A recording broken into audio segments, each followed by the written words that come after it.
మీ మోకాల నొప్పులకు ఎటువంటి సర్జరీ లేకుండా ఎపియాన్ పెయిన్ క్లినిక్ అందిస్తున్న అత్యాధునిక చికిత్స. సో ఇప్పుడు సినిమా పరిశ్రమకు ఒకే ఒక ట్రబుల్ షూటర్గా మారబోతున్నారు పవన్ కళ్యాణ్. ఎందుకంటే రీసెంట్గా ఆయన చేసినటువంటి కామెంట్స్ని ఒకసారి పరిశీలించినట్లయితే పుష్ప వివాదంలో ఆయన ఎక్కడ కూడా పెద్దగా రియాక్ట్ కాలేదు, మౌనంగా ఉంటూ వచ్చారు. సో పవన్ కళ్యాణ్ మౌనం వెనక ఒక పెద్ద వ్యూహమే ఉందనే చెప్పాలి. ఎందుకంటే ఇప్పుడు ఇండస్ట్రీకి సంబంధించి కూడా మెగాస్టార్ చిరంజీవి గారు ఆయన పెద్ద దిక్కుగా ఉంటూ వస్తున్నారు, అనేక సమస్యలన్నిటి కూడా పరిష్కారం చూపుతూ వస్తున్నారు. అయితే ఆయన గత కొన్ని రోజుల నుంచి కూడా మౌనంగా ఉన్నారు. ఎందుకంటే అల్లు అర్జున్ ఎపిసోడ్లో జరిగినటువంటి వివాదం అంతా కూడా మనకు తెలిసినటువంటి విషయం. అయితే ఇప్పుడు ముఖ్యమంత్రి రేవంత్ రెడ్డి గారు ఈ ఎపిసోడ్లో ఆయన చాలా సీరియస్గా తీసుకున్నారు. ఈ ఎపిసోడ్ని వెంటనే సినిమాకు సంబంధించినటువంటి బెనిఫిట్ షోల్ని రద్దు చేస్తున్నారు, టికెట్ల రేట్లను పెంపును కూడా నిలిపివేస్తున్నారు. దీనికి సంబంధించినటువంటి ప్రకటనను సాక్షాత్తు అసెంబ్లీలోనే చేశారు రేవంత్ రెడ్డి. అయితే ఇప్పుడు ఒక్కసారిగా మన తెలుగు సినిమాలంతా కూడా పాన్ ఇండియా సినిమాలుగా మారిపోయాయి, వందల కోట్ల రూపాయలతో నిర్మించే చిత్రాలుగా మారిపోయాయి. సో దేశవ్యాప్తంగానే కాకుండా అంతర్జాతీయ స్థాయిలో కూడా పలు భాషల్లో కూడా అనువదించి అక్కడ కూడా రిలీజ్ అయ్యేటువంటి పరిస్థితి. సో బాహుబలి నుంచి స్టార్ట్ అయినటువంటి ఈ ప్రక్రియ, ఆ తర్వాత బాహుబలి 2, ఆ తర్వాత కల్కి, హనుమాన్, అదేవిధంగా పుష్పకు సంబంధించినటువంటి ఫ్రాంచైజెస్, ఈ రెండు పార్ట్ 1 కావచ్చు, పార్ట్ 2 కావచ్చు, ఇవన్నీ కూడా మనకి పలు భాషల్లో రిలీజ్ అయినటువంటి విషయం తెలుసు. వందల కోట్ల రూపాయలను కూడా ఇప్పటికే సాధించినటువంటి పరిస్థితి మనకు తెలుసు. అయితే ఇప్పుడు ఒక్కసారిగా టికెట్ల రేట్లను పెంచము అనేటువంటి నిర్ణయాన్ని తీసుకున్న తర్వాత ప్రభుత్వం, దీనివల్ల సినిమా ఇండస్ట్రీకి ఇది ఒక పెద్ద దెబ్బనే చెప్పాలి. సో ఇండస్ట్రీకి సంబంధించి కూడా ఇప్పటికే భారీ సినిమాలన్నీ కూడా నిర్మాణం జరుగుతున్నాయి. సో వందల కోట్ల రూపాయలతో నిర్మాణం అయ్యేటువంటి ఈ కమర్షియల్ సినిమాలకు టికెట్ల రేట్ను కానీ, లేదంటే షోల పెంపును కానీ, షోల సంఖ్యను పెంచడం కానీ, బెనిఫిట్ షోను కల్పించడం కానీ చేస్తేనే ఆ స్థాయిలో కలెక్షన్స్ వచ్చేటువంటి అవకాశం ఉంది.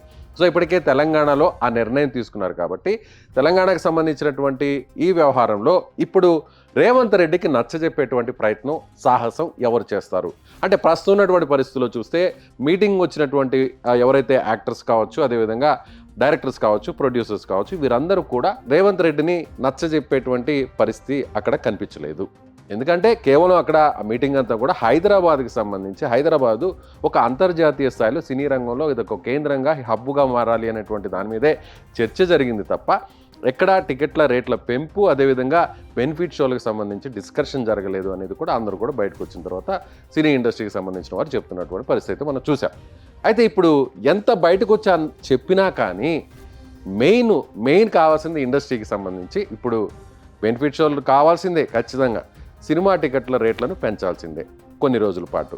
అంటే పుష్పకు పెంచినంత స్థాయి కాకపోయినా ఒక యావరేజ్ స్థాయిలో పెంచాలి అనేటువంటి ఒక డిమాండ్ అయితే అందరి విషయంలో కూడా వ్యక్తమవుతుంది.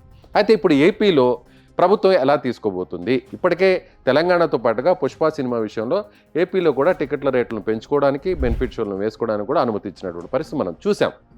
ఇప్పుడు తాజాగా తెలంగాణ ప్రభుత్వం ఆ నిర్ణయాన్ని వెనక్కి తీసుకొని దీనిపై బెనిఫిట్ షోలను రద్దు చేస్తూ టికెట్ల రేట్లను పెంచేది లేదని ససేమిరా అంటూ కరాఖండిగా చెప్పేశారు రేవంత్ రెడ్డి.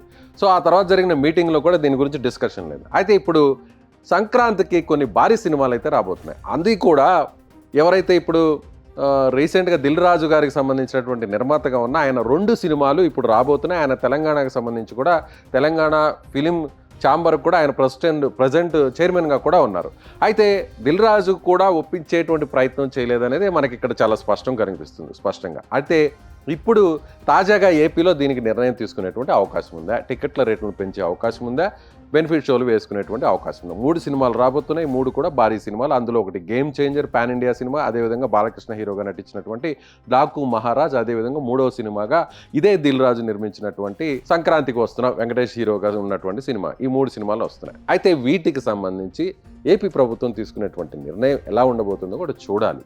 సో ఇప్పుడు పవన్ కళ్యాణ్ రీసెంట్గా ఆయన చేసినటువంటి కామెంట్స్, ఇప్పటి వరకు ఎక్కడ కూడా ఏ ఎపిసోడ్లో కూడా ఆయన మాట్లాడడం జరగలేదు. చాలామంది సినీ ప్రముఖులు, పెద్ద పెద్ద హీరోలు, నిర్మాతలు, దర్శకులు అందరూ కూడా అల్లు అర్జున్ని పరామర్శించి వచ్చారు. దీని మీద కొంతమంది కామెంట్స్ చేశారు, కొంతమంది ట్వీట్ చేసినటువంటి పరిస్థితి. అయితే ఇప్పుడు మెగా ఫ్యామిలీకి సంబంధించి నాగబాబుతో అల్లు అర్జున్ భేటీ అవ్వడం జరిగింది, చిరంజీవి గారి ఇంటికి వెళ్ళడం జరిగింది. కానీ పవన్ కళ్యాణ్ కలిసేటువంటి ప్రయత్నం చేసినా కూడా, పవన్ కళ్యాణ్ గారు హైదరాబాద్కి వచ్చినా కూడా ఎక్కడ కూడా అల్లు అర్జున్ కలిసేటువంటి అవకాశం కల్పించలేదు.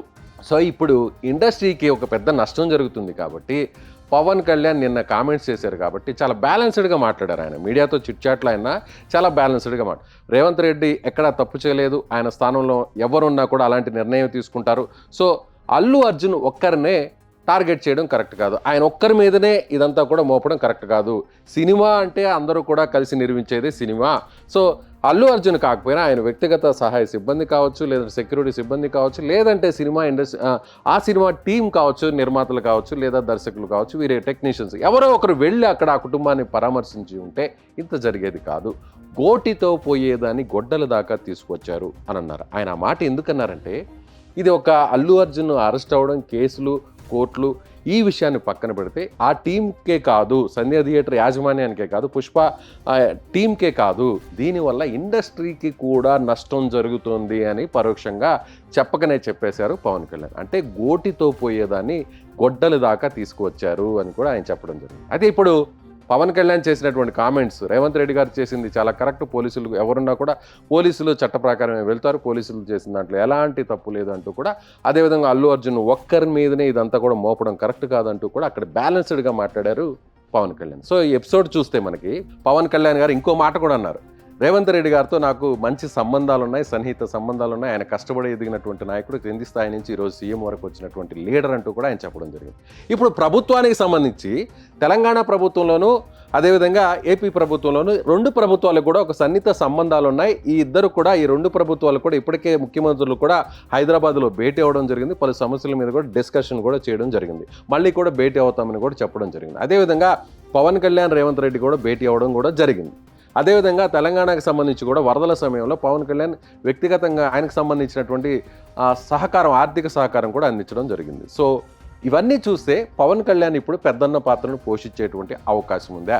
మెగాస్టార్ చిరంజీవి రంగంలోకి దిగి పవన్ కళ్యాణ్ ద్వారా సో ప్రభుత్వం నుంచి అటు ప్రభుత్వానికి మాట్లాడించి ఇండస్ట్రీకి సంబంధించి రేవంత్ రెడ్డిని కొంత సముదాయించి ఒప్పించేటువంటి పరిస్థితి ఉంది అనేది ఇప్పుడు ప్రస్తుతం ఇండస్ట్రీలో వినిపిస్తున్నటువంటి టాక్. సో పవన్ కళ్యాణ్ ఒక ట్రబుల్ షూటర్గా మారబోతున్నారు. ఏపీకి సంబంధించి చాలా ఇప్పటికే పవన్ కళ్యాణ్ ఆల్రెడీ ఆయనకు సంబంధించినటువంటి మంత్రే ఇప్పుడు సినిమాటోగ్రఫీ మంత్రిగా ఉన్నారు జనసేన పార్టీకి సంబంధించి.